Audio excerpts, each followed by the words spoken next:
And we are live. Great. Hello, good evening. Welcome to the Sobě pánem, což je pánem live, the first of its kind in English. And let me welcome great guests, Jaycou Duncan. Hello.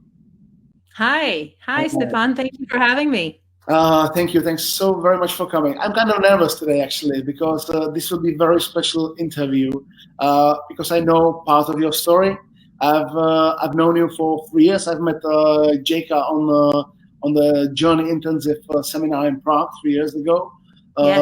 hosted by Brandon Bays, and I've been watching her ever since on Facebook. And what's been happening there? It's kind of wonderful. It's amazing because there was so many times when I actually envied you, your lifestyle, on what you've been going through, despite the fact that you were actually the one who was sick with, if I can say it this way, you had cancer, and that's what this interview will be all about your journey to heal yourself, to heal yourself by cancer, which is a very unique statement, actually, to say I was healed by cancer. And that's healed by cancer, yes. That's the title of your book as well. Just to quickly introduce you, Jaycou is the author of the book she just shown, Healed by Cancer. She is a motivational speaker. She is doing some kind of coaching now. You are just the happiest person I've seen in my life. And you've done many things, and we will definitely get to that. So thank you. Thanks very much for coming. And I would like to hear everything about your story, because I've read the book. I've read the half of your book, so there's so much I don't know yet. And I'm really curious to find out, and it will happen during this interview. So, could you give me some background on what's been happening? You had a cancer in 2007 for the first time, then it came back to you. And before you actually start, there's one more thing I would like to add. What really shocked me, that when I was reading through your book, I always thought that if cancer would happen to me or somebody close to me, I would definitely be able to find the cure, to get over it, to heal myself. But actually, while reading through your book, I've seen that you've actually tried everything I would have tried in my place, and I was like, how come she's not healed by now? How come this hasn't worked? And it surprised me so much, And I'm really curious, what was the thing which actually healed you, and how much your life changed on your journey. So could you tell me? Definitely. So, okay, well, in 2007, like you mentioned, I was diagnosed with breast cancer. And I was 38 years old. My mom had had cancer at the age of 37. And so everyone said, it's genetics. There's nothing you could have done to avoid it. And which that was very disempowering. I felt kind of doomed. This is my life. It's cancer. And not only did my mom pass away from cancer, both my grandmothers also did. And in 2007, I followed Western protocol, and I had surgery. I did chemotherapy. I did radiation. I went on hormone therapy. And in 2016, in December, I got the news that the cancer was back, and it was more aggressive, and it was in the same place as it had been almost 10 years prior. But in 2016, I had done... Sorry. Go ahead. And it was 3 times bigger than in 2000. It was 3 times larger, yes, yes. But the thing is that the almost 10 years between 2007 and 2016, I had done a lot of inner work, and I had read a lot of self-help books. I had not come across the journey yet, but I was definitely on the path already, and starting to trust my intuition and realizing that Western medicine was not the answer for me. And so I chose not to have surgery and not to have chemotherapy again. And I remember I actually went into a cabin. I wrote about that. I went into a cabin in the woods by a lake in the middle of winter here in Canada, freezing cold, and removed myself from society so that I could really figure out what it was that I was going to do. And then, like you said, I tried everything under the sun and nothing seemed to be working. And you and I met in Prague in, I think it was around this time of year, 3 years ago. 2017, yes. Yes, because my girlfriend gave me the book, The Journey by Brandon Bays, and I said, I need to meet her. And my husband's like, okay, off you go. She doesn't come to North America, you're off to Prague you go. And by the way, you live in a beautiful, beautiful country. I loved it. I took a few extra days to tour around. Wow. And we had spectacular weather too, so that helped. And yeah, that was pivotal. It really was pivotal to be able to learn Brandon's method, because it started to really put me on the path of cellular memory. And although it took another, year and a half for me to heal my body, it definitely was the start of it. Mm-hmm.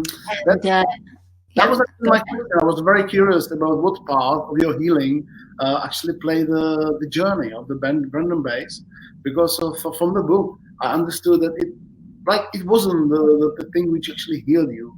It wasn't the most important thing, but has it actually played a significant role on your healing journey? It definitely did. It definitely did. I ended up taking a lot of journey courses.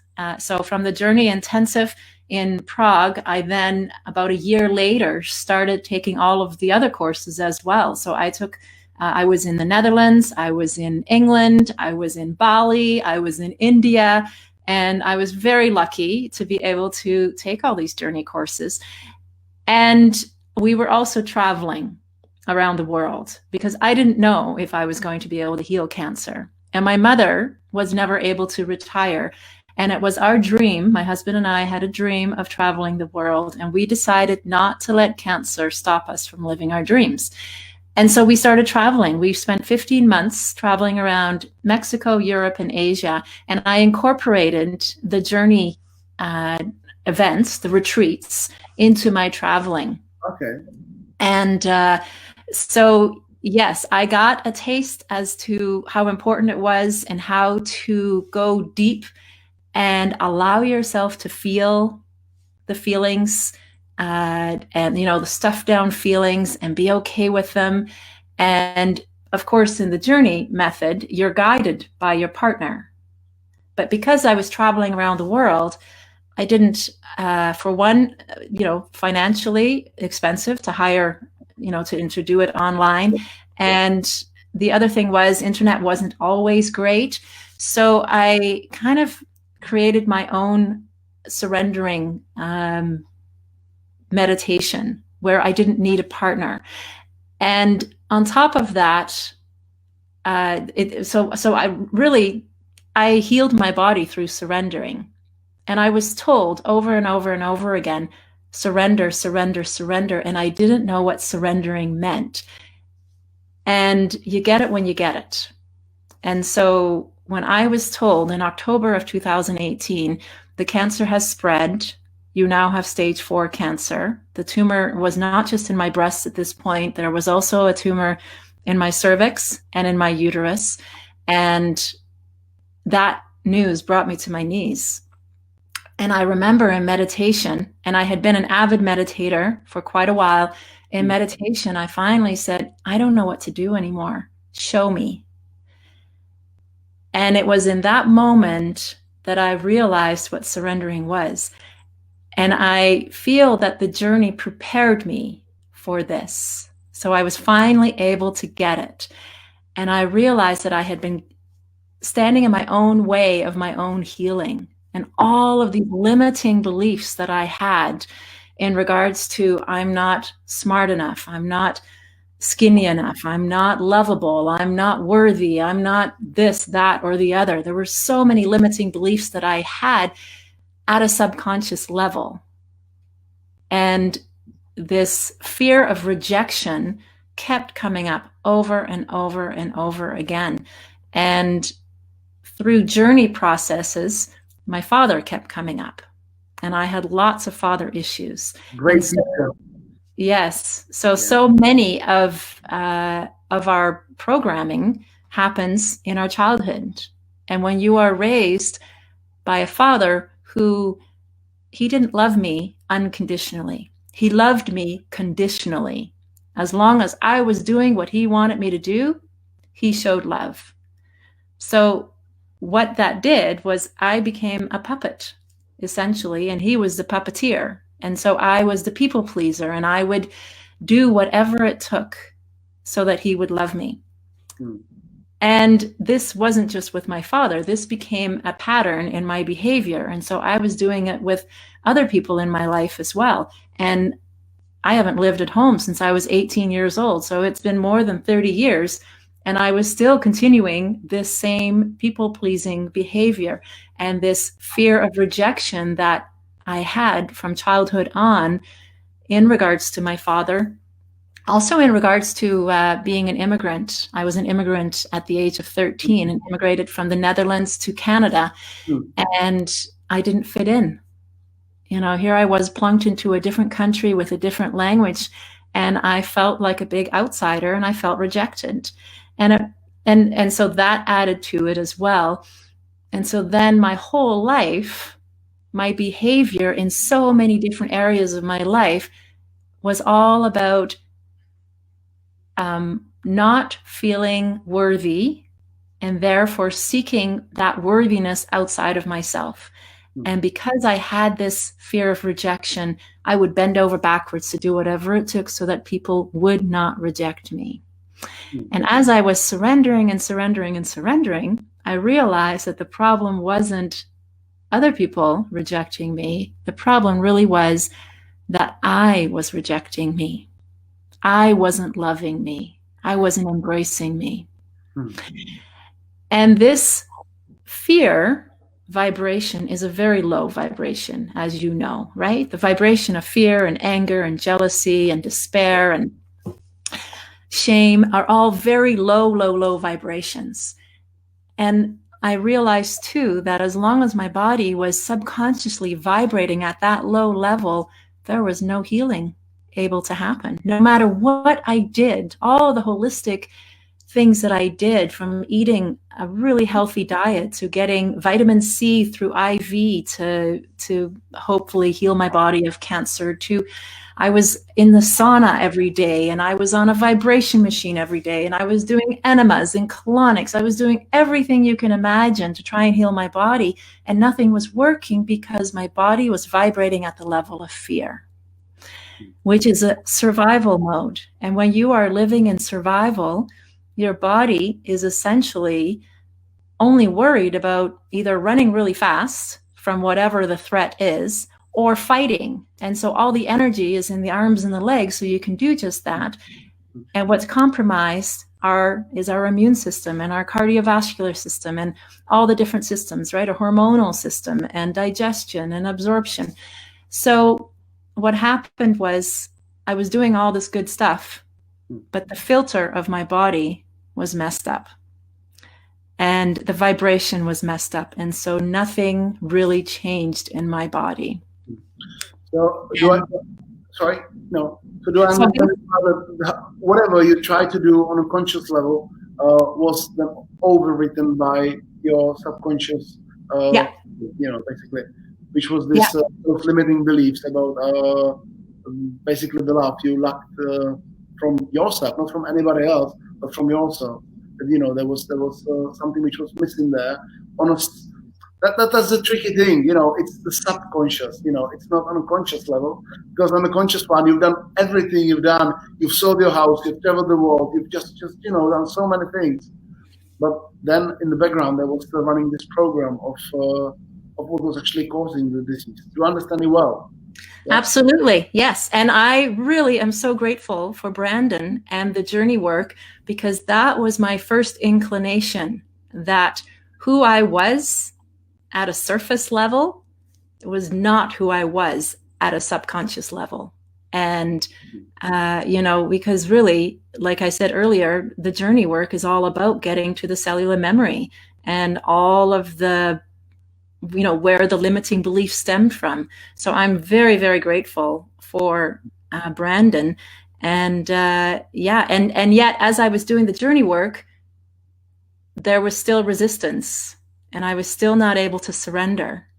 And that surrendering didn't fully happen until I hit rock bottom. And it was like the dark night of the soul, so to speak, where I was told the cancer has spread and it's now stage 4. And I thought, oh my, what else do I need to do? I don't know what else to do anymore. And that's when I realized it's not about doing. It's about my state of being. And my state of being was diseased. It was filled with fear. And that's when my healing journey really, really just started happening in October of 2018. And then it was it was about 6 weeks later. And every single day, yeah. And what was the point which actually turned you into the healing? What happened? Well, the actual healing I didn't know this at the time, but now that I look back, that moment where I realized it's about my state of being, it's not about doing, because the doing was all fear-based doing. I had so much fear about dying from cancer. I had so much fear about disappointing other people. So it was October 2018 that I finally started the real healing journey. And 6 weeks later, I'm in India at a journey retreat, and I was there for almost 2 weeks. And I remember I was not in a journey set process. I was just walking outside, doing my thing. And all of a sudden, out of nowhere, I felt this incredible gentleness for myself, this tenderness that you would feel for a brand new baby. And I felt that for myself. And it just took my breath away. It was so beautiful. And I thought, oh my gosh. So I don't know if my body was 100% healed at that point, because I didn't get tested. I ended up getting tested in February, and that's when I was told there is no active cancer in your body. But it may very well have been that at that point, there was a shift. There was a shift where I finally had cleared away enough of my limiting beliefs, and I had let go of enough of the fear that was blocking me from my authentic self, from my essence, that I had unblocked it, and I had reconnected with me. And that feeling of love and tenderness and gentleness was magnificent. Mm-hmm. And that was really the first moment that I thought, wow, this is amazing. It was also the moment where I thought, you know, if I don't heal my body from cancer, it's okay, because I feel so amazing. It was bliss. It was complete, total bliss. I was in ecstasy. And that's the irony, is when I let go of the need to heal my body, right? Because that need often has desperation attached. And desperation is a really low vibration. So when you're desperate, you're not healing. Your vibration is too low. Your inner healer cannot heal you because your desperation level is too low of a vibration. And so when I got to that point and I had surrendered my need, my desperate need to heal my body, and I had let that go. And so I was at a point of, it's okay. It's okay if I'm never healthy. It's okay if I die from cancer. I'm going to be okay. And so that's the irony. When I ended up being okay with it, that's when the healing started. Yeah.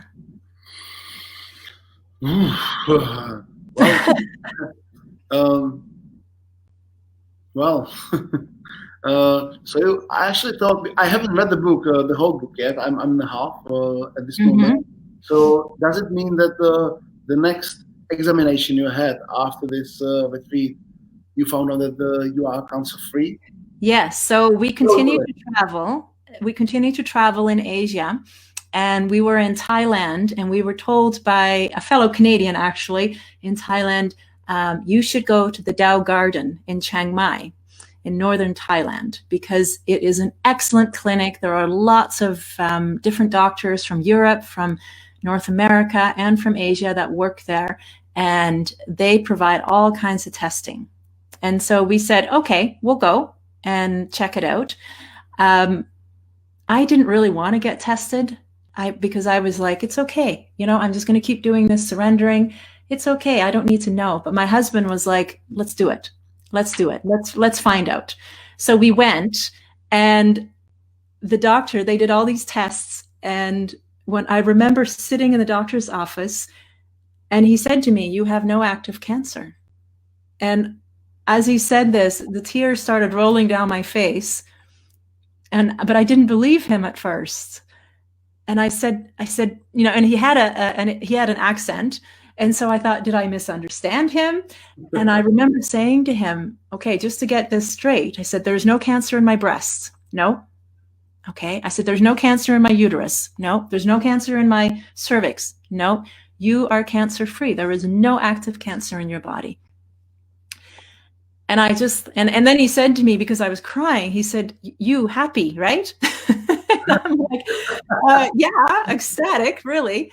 And yeah, that's when I really realized how incredibly powerful meditation is and surrendering is, because the meditation and the surrendering practice had raised my vibration so much to the level of my inner healer, the inner healer that we have, which is the same healer that, heals your skin if you happen to cut yourself.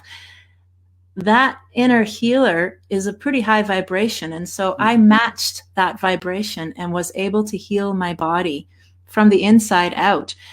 And if that wasn't an amazing, benefit, there was so much more to it. And that's the fact that I am in such a beautiful state of being as a result of this surrendering practice.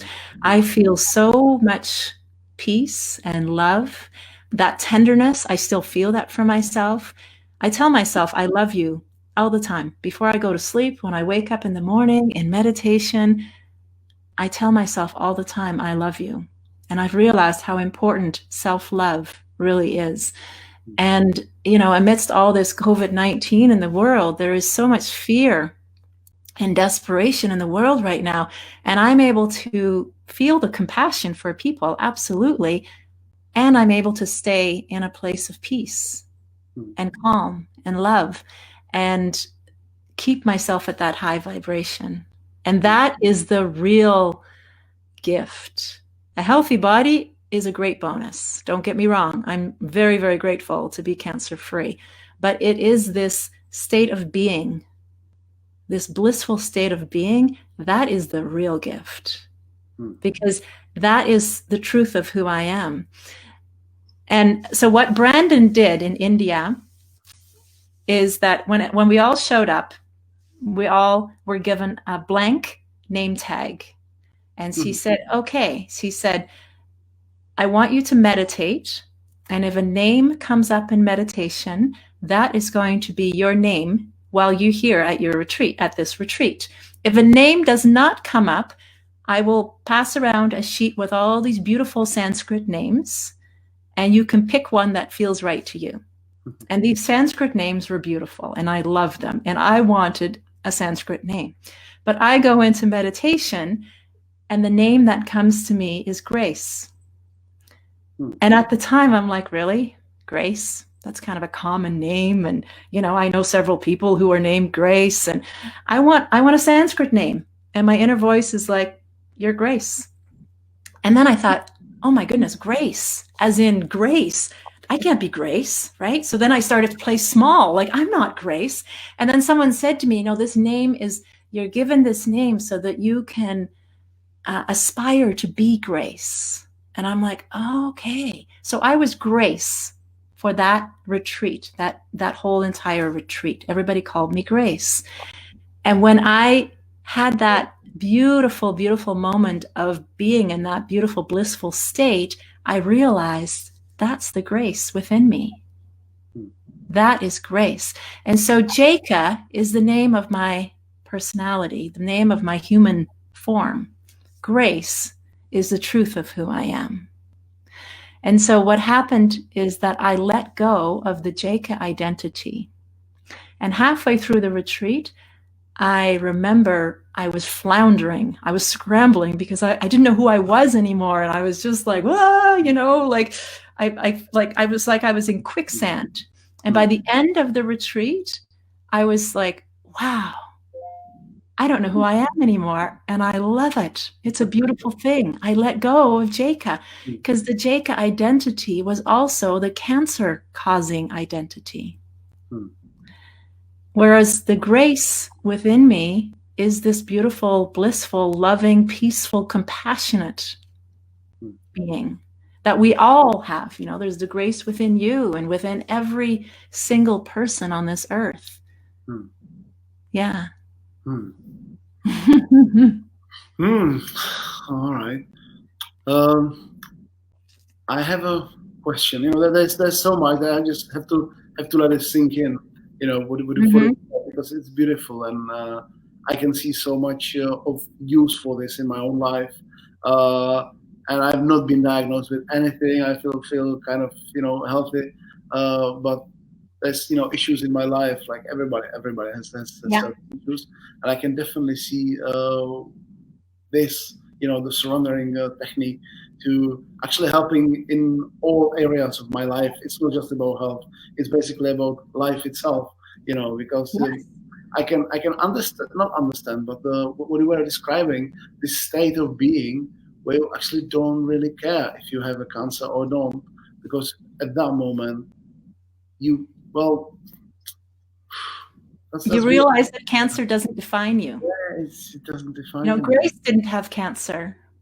Jaycou had cancer, right? And now I'm Jaycou to the world, and grace shines through. Yeah. And in the book, I talk about I had an eating disorder because my parents were very critical of people who were overweight. And so in my head, at a very young age, I decided if you gain weight, you're not lovable. And so I struggled with an eating disorder for decades. So I speak about that and write about that in the book. I had lots of money issues in regards to having the poverty complex, right? So it's not that we were poor. We've been middle class our whole life. And yet I had this poverty complex and so many limiting beliefs and stress around money. And of course, my body image. I was a workaholic. And that was based on the fact that I thought I had to prove myself to the world. And so I worked 3 jobs for many years. So the cancer was my wake-up call. And it was a symptom of how I lived my life. And it affected relationships. It affected my work. It affected, my sexuality. It affected everything.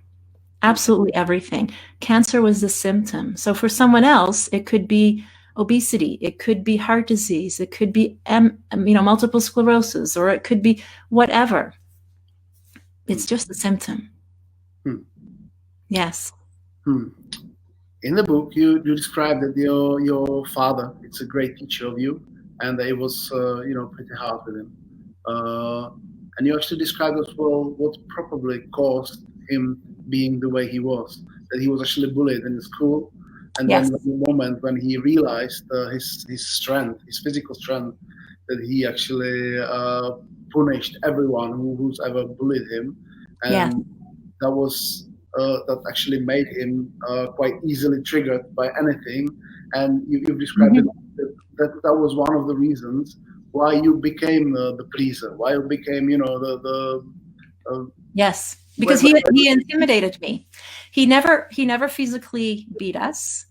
He was all about overpowering with words and intimidation and bullying. Yes. And so he was raised by a father who was abused, and by a mother his father was the abuser, his mother was abused. And my father was, although if you'd asked him, he would have said, I wasn't abused. But the stories I've heard, yeah, in today's, but he was born in 1939, and back then things were a little different. But my grandfather did not know how to love.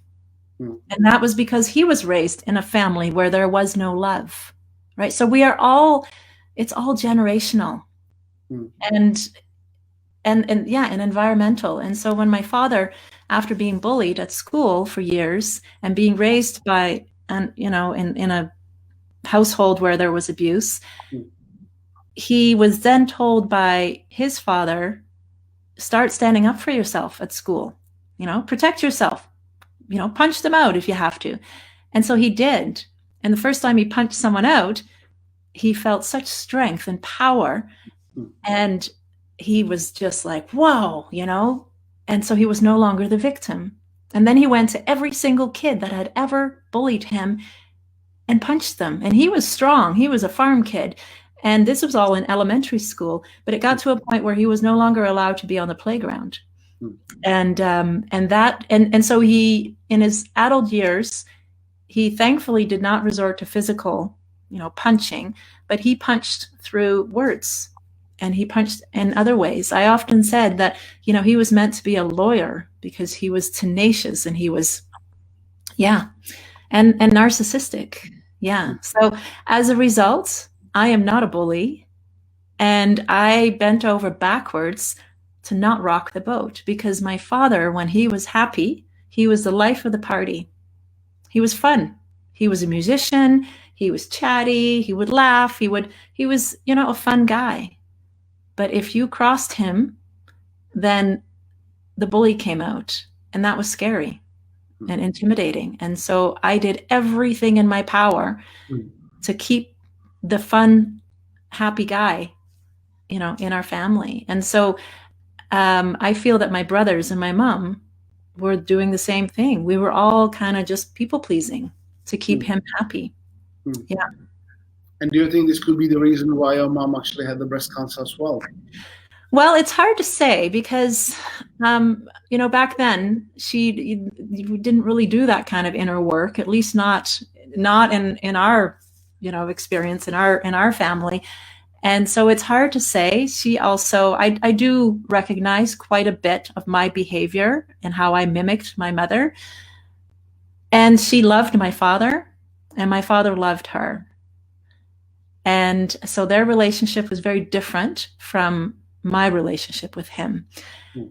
And at the same time, my mother did so much for my father. So I do wonder how much she held back as a result also of not rocking the boat. Yeah. And you've also written in the book that one of your limiting beliefs was that when your mother had breast cancer, you should have it too. Yes. Well, of course, people were telling me, all right, well, it's in the genes. You better get yourself tested, have mammograms every year. And so, yes, they were all well-meaning people. And that instilled this belief, this fear that I'm prone to getting cancer. So that just added to it, right? And then I was also told by, I was 8 years old when my mother first had cancer, and I didn't really understand what cancer was. And then there was this guy in the village, and he stopped me as I was biking home from school to ask how my mom was doing. And I'm like, oh, she's fine, And then he proceeded to tell me that, well, people die from cancer. And to this day, I don't know why he felt the need to tell me. And I don't even really remember biking home. I was told about this afterwards, but it devastated me because up until that point, I didn't understand the seriousness of cancer. And so I believe that was a pivotal point too, that, cancer apparently kills. So from the age of about 20 or 21, I started having mammograms. And now they don't recommend this at all now to start that young. But, in the 1980s, that's what we did. Every year I had a mammogram. Every year I put radiation on my breast to see if, right? And that's how eventually it was found in 2007. Yeah. Jaycou, what if someone has a cancer as serious as you had, and would like to use what you've found out, what you've done to get rid of it, because your journey it's taken years, and it just sounds that you have to do so much to actually get to that point where you can heal yourself. Do you think that anyone, interesting question, do you think that anyone can heal from the cancer, and do you think that anyone should? Because absolutely. Well, there's the word should, in my opinion, ditch that word, because should has an energy of I don't want to do this, but I should do it, right? No.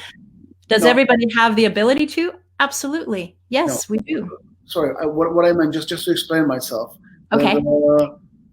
Well, we all have the stories to live here. We've come to live a certain story, and many people are supposed to die of cancer without being able to even see the possibility to heal themselves. So that's what I meant. Not if you should heal, but you have to get to a certain state of mind to be able to even think of it. Even surrendering and meditation and all this stuff. Journey. You've done quite a lot. To get there. Really, that anyone can do that. Anyone, absolutely anyone, has the ability to surrender.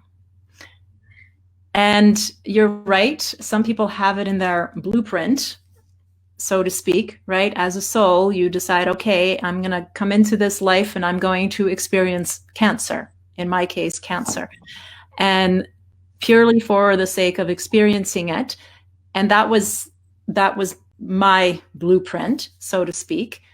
And I healed. And so I went actually beyond the blueprint of my life, if that makes sense. I had a session, several sessions with a channeler. And I was told through this channeling session that, yes, in fact, you had a blueprint where there were two stages in life, your childhood and youth, and then your childbearing years. And that was it. That was the blueprint. And they told me, if you surrender to love, you have an opportunity to add stage 3, to go beyond the blueprint and start and be in stage 3 of your life. And I was aware of this before I healed my body. I was told about this, that I had the power to be able to go beyond the blueprint. So I believe if I have that power, then anybody does.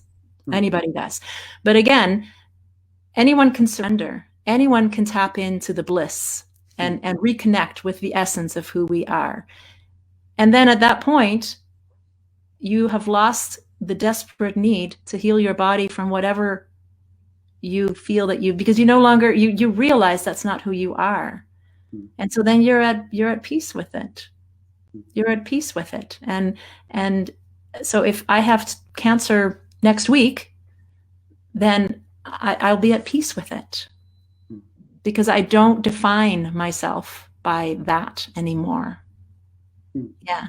I don't believe I'm going to end up with cancer in the near future, right? But quite unlikely now. All right. Yes. Well, and so just to continue on about the channeler that I have had numerous sessions with, they also said to me, as long as you stay surrendered to love, you will maintain a cancer-free body. The minute you stop, the cancer will come back.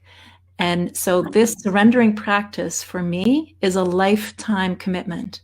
I surrender every single day. Every single day. I still have thoughts and emotions that arise where I'm like, okay, what's that? And if you'd like, I can just kind of explain my surrender practice a little bit and how I... Could you guide me through it? Let's do it here. Guide you. Okay. So tell me what are you feeling? What are some limiting belief that you have that you would like to work on? Limiting beliefs is my big topic. Always on the two intensive journeys seminars I've been here in Prague with Brandon. On both of them, the strongest emotions and the deepest emotions I've always had during this exercise when we're going into our limiting beliefs. So, well, there's many of them. You know, well, let's pick one. Well, the main one is obviously I'm not good enough, you know, for anything. I'm not smart enough. I'm not. Well, basically, I'm just not good enough to do anything, basically. Okay, so can we pinpoint that to one kind of, you know, because it's very broad right now. So we want to just kind of hone in a little bit. Okay. You know, why do you? So let me ask you this, because you had said I would love to do more journey retreats. What has stopped you? Is it money? Yes. All right. Let's start there. Money is my big topic, and yeah, I found out that no matter on how much I actually make, because I've gone through the periods of my life when I earned loads of money, I still didn't have this abundance mindset in my mind, and even if I made loads of money, I was still thinking, well, I don't have enough. You know, it's not enough. And I can totally relate. It's the poverty complex is what that's called. Poverty complex. Okay. Yeah. So regardless of how much money you have in the bank, at a subconscious level, that poverty complex is still there. So, okay. So go ahead and close your eyes. Okay. Right. All right. Do you want to go into a specific one, or should we do something which anyone, you know, actually sit in and watching us? Well, it's good to, as an example, it will give people kind of an idea of how, how I've done it, my way of doing it. Okay. So closing your eyes, when you think of the thought that you can't afford to go on a retreat, let's say a retreat in India, a journey retreat. So this is going to be thousands of euros to go to India. And you think about the fact that you can't afford it, what emotions are coming up? I feel kind of desperation, you know, like desperation. Okay. Anything else? I feel sad that I can't go there. Right. Okay. So what I want you to do is I want you to allow yourself to feel this desperateness. And the desperateness is a fear-based emotion. So allow yourself to feel, and then be the watcher of that desperation. Be the witness. And just allow yourself to feel it. Don't resist it. Because this desperate energy is stuck in your body. It's the darkness in your body. And as a witness, the witness of who you are is actually your consciousness. It's the grace within you. And that grace is saying right now, and you can repeat after me, it's okay that I feel desperate. It's okay that I feel desperate. It's okay. I'm allowed to feel this desperation. I'm allowed to feel the desperation. Okay. And you keep saying that. It's okay. It's okay. Keep shining the light on that darkness. It's okay that I feel this. It's okay. It's okay that I feel this. Okay. And then tell yourself, I love you. I love you. It's okay. I'm allowed to feel this. I'm allowed to feel this. And keep feeling it. Keep feeling it. And this could take minutes. It could take hours. But you keep shining the light. You know, actually, I felt it very strong just once. I allowed myself to feel the emotion. I felt it in my head. I started crying. I might not be able to see that, but the moment when I just allowed to feel the emotion, I felt that some kind of resistance actually has fallen.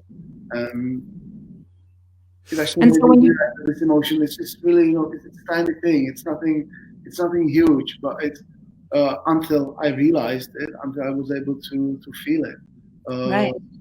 Because if you feel resistance coming up, then you say, it's okay that I feel this resistance. Embrace the resistance to it as well. It's okay. It's okay. And so what's happening is, if you look, this is This is the vibration of the desperation. If you want to open your eyes for a second, just for the sake, we would continue this on, but it could take an hour, and I don't know if your viewers want to watch that. But what's happening is this here, the bottom is your vibration of desperation. And let's say that's the dark, right? The darkness. Your consciousness, the grace within you, is this vibration. It's the vibration of your higher consciousness, and it's the light. And so you are telling the desperate energy, it's okay. You're allowed to feel this. It's okay. You're shining the light on it. And as we know, the darkness cannot survive in the light. And so you're literally just beckoning and saying, it's okay. It's okay. You go ahead and feel that desperation. And as you're doing this and you're feeling the compassion and the allowance and the peace and the love, and you keep dousing the desperate energy with all of those high vibrations, what's happening is eventually you're beckoning it, and then eventually you're 100% okay with this desperate energy. And when you're 100% okay, well, it's gone. It's dissipated. And then you are in this state of kind of like, your body will start to relax. And you're like, wow, okay, you just feel at ease. And then I take it to the next step. And that is, I visualize. So in your case, I would suggest visualizing yourself at a journey retreat, an advanced journey retreat. And so wherever that may be, let's say it's in India. So you're visualizing yourself standing at Mount Arunachala in India, right? You're there. Can you see it? Can you see the visual? Well, I have no idea what it actually looks like there, so it's hard. Okay, it's like a pyramid type mountain with lots of trees. So visualizing that, and then if you were in India at this advanced retreat, what emotions would go through you? How would you feel? I would feel powerful, excited. Powerful, excited, beautiful. So go ahead and feel that. Feel those emotions. I would feel achievement, like the satisfaction with my own life, like if I've actually done something, okay, like the feeling of a huge achievement. Right. And so all of the emotions, the freedom, the excitement, possibly gratitude and love, allow yourself to feel that. And so you'd still be in meditation. You have just finished surrendering this limiting belief of money and that you don't have enough money to go on this retreat. And now you're visualizing yourself at the retreat. And then you are allowing yourself to feel these emotions as if it has already happened. This is an important component because when you feel the emotions, we live in an electromagnetic field. And so the visualizing is the electro part. It puts it out there in the universe. The emotions is the magnetic part. It's the law of attraction. So the emotions is what actually will draw it to you. And so you are in a heightened vibration once you've surrendered. You visualize and you feel all those emotions as if it's already happened, that you're already in India at this retreat, and you bask for as long as it takes. You bask in it, right? And that means your vibration is at that heightened state for however long you let it be. And you do this over and over and over again in meditation. And eventually you start to feel this even when you're not meditating. And so my visualizing was where I love hiking. I was in Asia, of course, as I mentioned, and I had run into quite a few tourists who had gone and hiked to the base camp in Nepal, and the pictures were absolutely phenomenal. And at that point, I was exhausted. I barely had enough energy to walk half a kilometer, let alone do this amazing hike. And so my visual was I was hiking to base camp, and I was surrounded by the beauty, and I was feeling the freedom, the excitement, and the energy and the gratitude. And I was feeling that, and I would bask in these feelings, these emotions, sometimes for an hour or more. My meditations were lasting 3 hours every day, sometimes as long as 5 hours. I would have a couple of meditations a day. And because I realized that after the surrendering, the latter part of basking in those high vibrations, that's when my body was healing. That's when I was really teaching my body to vibrate at a higher level. And then my wish that I put out there, my intention was, I want to feel this when I'm not in meditation, right? Because I would feel amazing in meditation, and then I would get out of meditation, go about my day, and, you know, not feel as good until the next meditation. And that's what happened in India when that wish came true and that intention came true, where I started to feel that beautiful high vibration when I was not in meditation.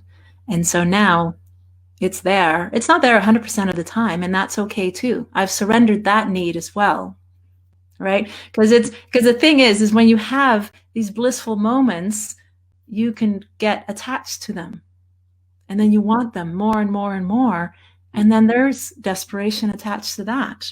And so I've let go of the need to be in a state of bliss. And I'm okay with whatever I feel. I'm in allowance. Can we get back to the emotion, which you this limiting belief?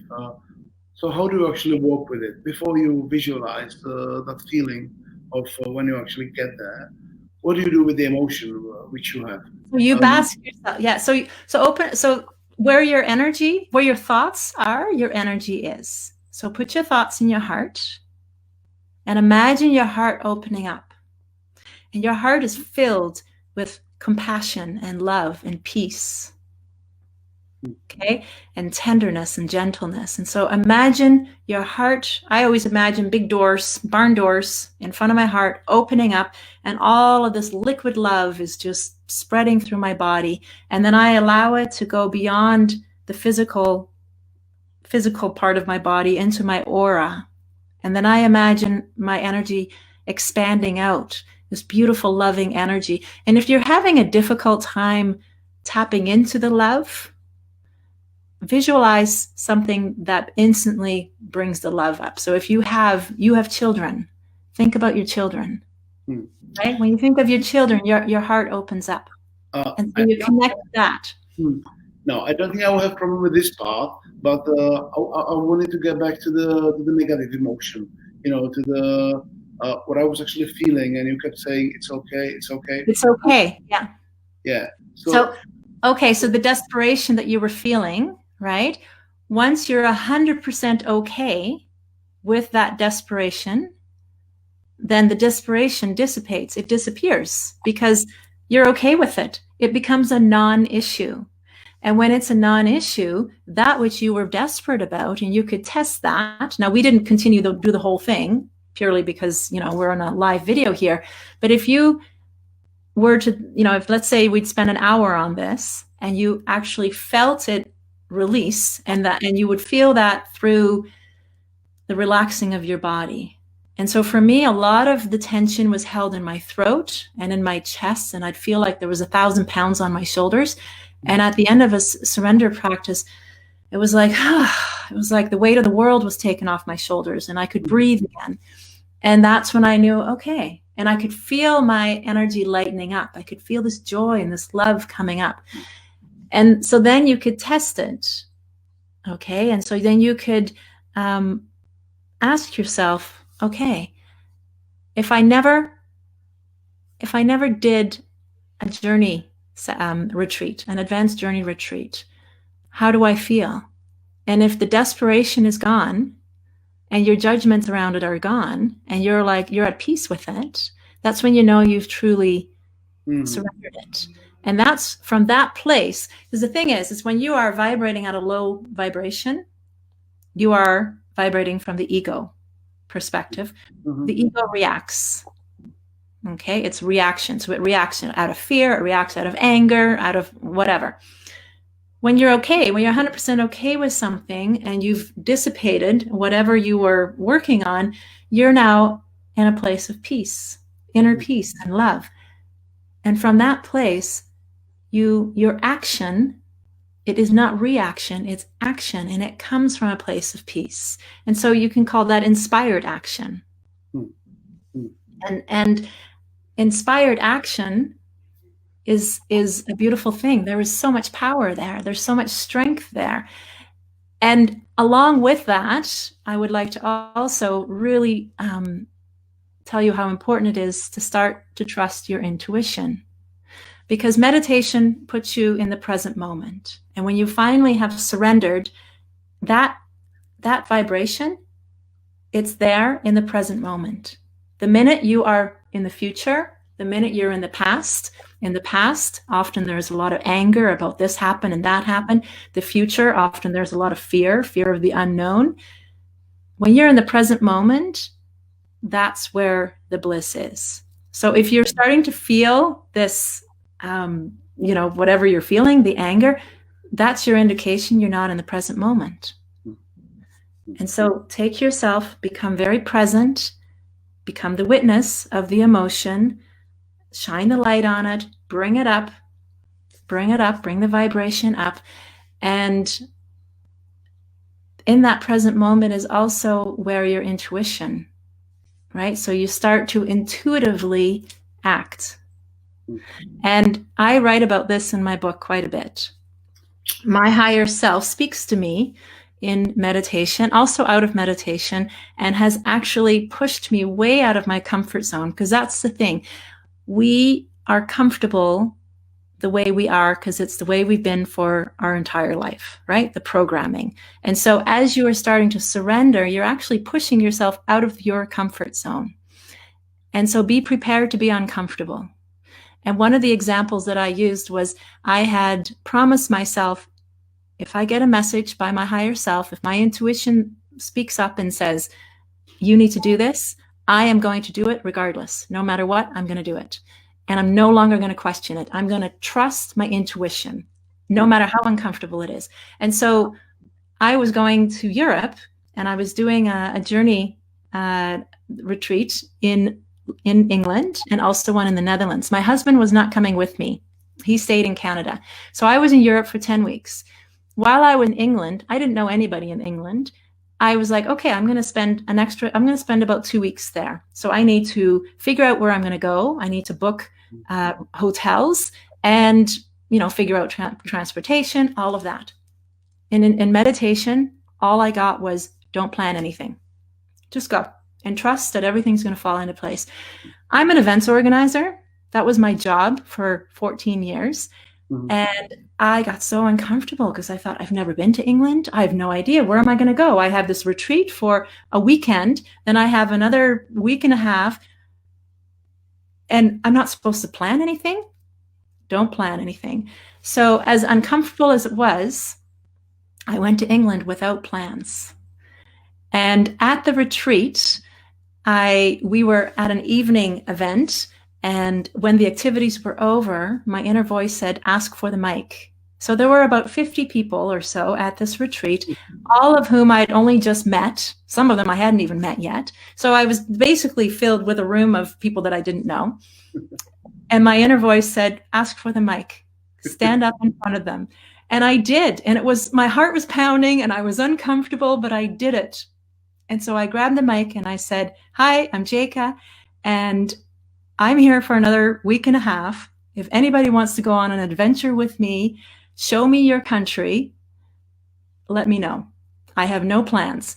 And as soon as those words were out of my mouth, someone's hand went up. Daniel. You remember Daniel? And he said, you should come with us. We live in a beautiful little town on the coast, and we'll show you around for a couple of days. And I remember thinking, wow, that was easy. That was quick, right? Mm-hmm. Just like that. The first 2 days are booked. And I just felt this, okay, maybe it's going to be okay.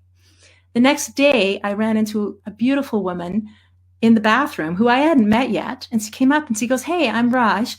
Have you figured things out yet beyond staying with Daniel? And I said, no. And she says, well, I own a little flat in Wimbledon, and I'm not going to be there. I'll give you the code. You can stay there as long as you like. So I stayed in Wimbledon for a week.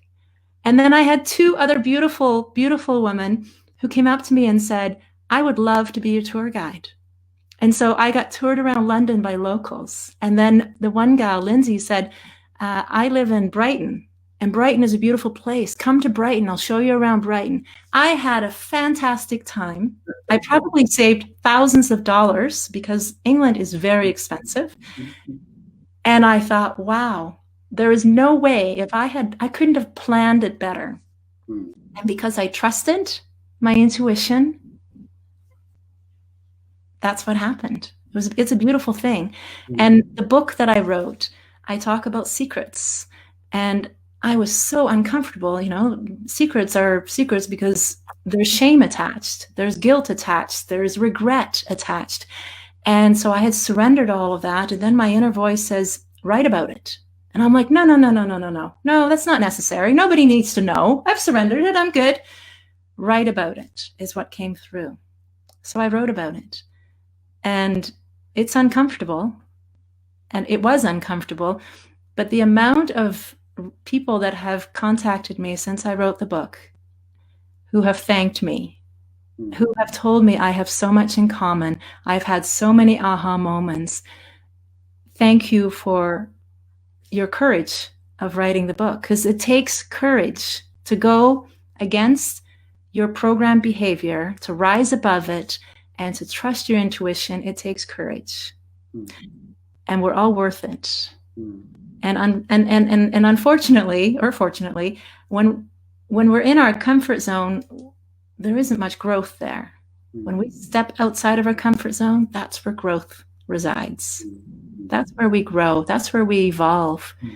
So I live in a perpetual state of surrender and slight discomfort. I do. And I'm okay with it. I'm okay with it. Yeah. You're okay.